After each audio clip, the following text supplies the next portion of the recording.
Ujian sebenarnya. Alkisah, di suatu negeri yang indah terdapat seorang raja yang sangat dicintai rakyatnya. Mendekati masa pensiunnya, sang raja tidak memiliki satupun keturunan yang siap menggantikan kekuasaannya. Sang raja pun mengambil keputusan, yaitu membuat sayembara pemilihan ke seluruh pelosok negeri. Agar mendapat pengganti raja yang terbaik, sang raja membuat sayembara pemilihan ini dengan sangat ketat. Sayembara dimulai dari seleksi daerah hingga ujian terakhirnya akan ditentukan sendiri oleh sang raja. Setelah beberapa bulan seleksi, akhirnya tersaringlah sebanyak 7 orang pemuda terpilih. Mereka terlihat sangat pintar, cekatan, dan berwibawa. Sulit sekali memilih mana di antara 7 pemuda tadi yang layak menggantikan sang raja. Raja pun berujar pada para pemuda tersebut, "Wahai anak-anakku, tugas sebagai abdi negara bukanlah sesuatu yang mudah. Itu adalah amanah yang besar, harus diemban dengan penuh rasa tanggung jawab. Negeri kita yang indah dan makmur ini dapat berdiri tegak. Faktor utamanya karena saya membuat keputusan yang bijaksana.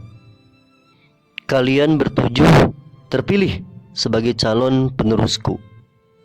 Nah, sebagai ujian terakhir akan aku beri setiap orang yaitu 7 butir biji jagung. Tanam dan rawatlah seperti engkau kelak memelihara kerajaan dan rakyat negeri ini. Pulang dan datanglah 2 minggu lagi beserta hasil tanaman yang kalian bawa pulang ini." Titah sang raja. 2 minggu berlalu dan ketujuh pemuda tadi berdiri di hadapan sang raja membawa hasil tanamannya. 6 dari 7 pemuda memperlihatkan tanaman yang mulai tumbuh tunas, tanda bahwa tanamannya berhasil tumbuh hidup. Mereka tampak bangga dan ceria. Namun, 1 pemuda terakhir setelah diamati oleh sang raja tertunduk lesu. Ia selalu melihat ke arah pot yang dibawanya seraya berkata, "Ampun Baginda, maafkan hamba. Biji jagung yang Baginda berikan telah saya tanam, saya rawat dengan hati-hati. Tetapi entah bagaimana saya tidak berhasil membuatnya tumbuh bertunas seperti teman-teman di sini. Saya tidak mengerti kesalahan saya, tapi setidaknya saya telah berusaha dengan maksimal. Saya serahkan semua keputusan kepada Baginda." Tidak lama kemudian, sang raja tersenyum. Pada wajahnya tampak puas melihat dan mendengar secara langsung dari pemuda terakhir tersebut. Seisi istana termasuk ke-6 pemuda lainnya keheranan melihat ekspresi dari sang raja. Lalu sang raja pun menepuk bahu si pemuda tersebut dan berkata, "Terima kasih anak muda. Sungguh aku senang dan puas. Ternyata harapanku tidak sia-sia. Masih ada pemuda seperti engkau, calon pemimpin negeri ini. Wahai pemuda, engkaulah yang akan meneruskan tahta kerajaan ini." Seisi ruangan menjadi semakin kaget dan tidak terpercaya.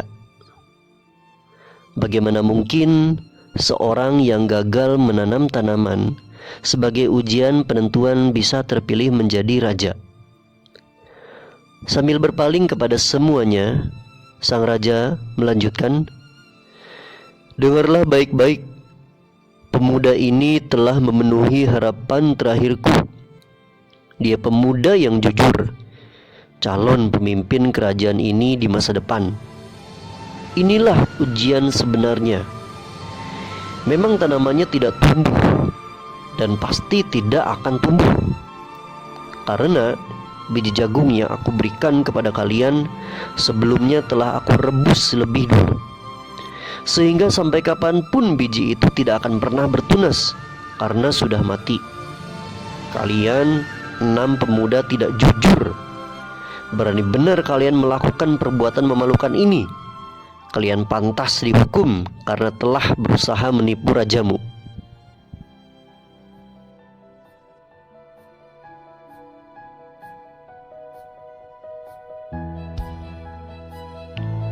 Sahabat, kejujuran adalah mata uang yang berlaku di mana saja.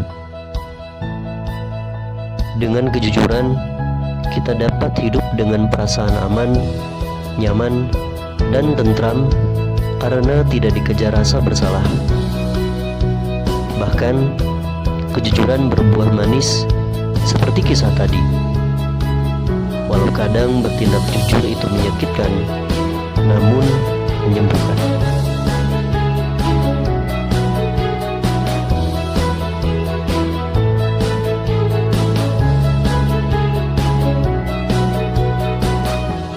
Sampai jumpa di video selanjutnya. Salam vibrasi positif.